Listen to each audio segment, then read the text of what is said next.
Hello YouTube, my name's Sean Connors and welcome back to the Outsiders channel. It's getting too cold outside, so I've brought in the camera and got a comfy space that I can video in for you. Today's DMing question is all about, does system matter? Now, to start with, I think we need to refer back to the GMing classics here. I'm just going to grab my tea one moment. Let me stretch across, try to keep my eyes on the camera and do it effortlessly well without dropping it. From a GMO perspective, system really shouldn't really matter, should it? Really, when you think about it, you should be able to give it a bunch of tiddlywinks and make something of it and make a game of it that hopefully people enjoy. I'm sure Gygax would approve of that. However, that doesn't really answer the real question, and that would be a very temporary thing. You know, what you've just done is wonderful in the short term, but in the long term, would it still yield the same results? Would system matter then? And the answer most likely is yes, of course it would. And there are multiple factors that affect that answer. And we need to examine them. One of the most important ones to consider is it doesn't really matter what I think as a GM about the system. What really counts is the audience around me. You see, if I put that question to a group of people who are, shall we call them very technical minded, who enjoy character building, who enjoy understanding the minutiae of combat manoeuvres around the battlefield and all those sort of things, how well do you think they're going to get on with a rules light game? How are they going to handle that? And what if their bag of tricks isn't really role-playing? How are they going to do when you immerse them into a theme and tone type game? Say, for example, like Vampire the Masquerade, or maybe Warhammer Fantasy, or maybe the Song of Fire and Ice. How are those going to do then? And is it going to be their bag of tricks then when they have to use a different skill set to be successful in a game like that? And the answer to that, of course, is they're going to struggle. And equally, if I took a bunch of role players or method actors and I threw them into Pathfinder, sure, we can all role play. But how are they going to really enjoy, how are they really going to enjoy every time their character levels? What's that going to mean to them? It's going to mean nothing. And they're really not going to get a lot of mileage out of you asking them for tactical 5-foot steps when all they really want to do is describe what their character can do. And then for you to throw limitations in their way about, that's not how the rules work, buddy. That doesn't cut the mustard there.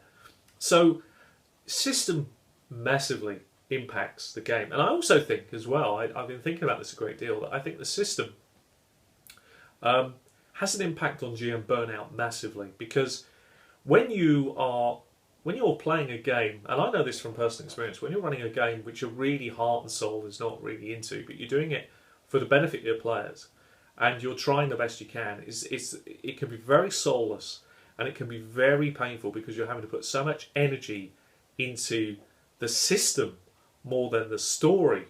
And if anybody thinks that that's not true, then take a rules-heavy game, take a Pathfinder game, and think about how much energy and time prep you have to put in to the small minutiae of stat blocks, and how much energy that can sap away from you. If you like doing it, that's great. If you really enjoy doing it, then it's fantastic, because it's a system for you as well as the players.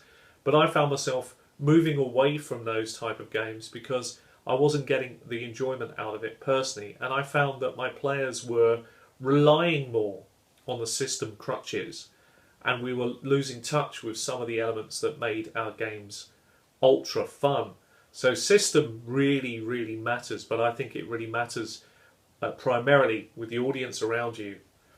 And and for you as a GM to be happy, you have to find a system that scratches all the itches to make you happy. And you may recall my last video was all about Magic World, and that's a system that has done very well at the gaming table, purely because when I've thought about the players and their needs, and equally my own needs, which are just as valid, I've realised that I had to find a system that allowed me to enjoy the things that I wanted to, and or equally gave the players the things that they needed as well.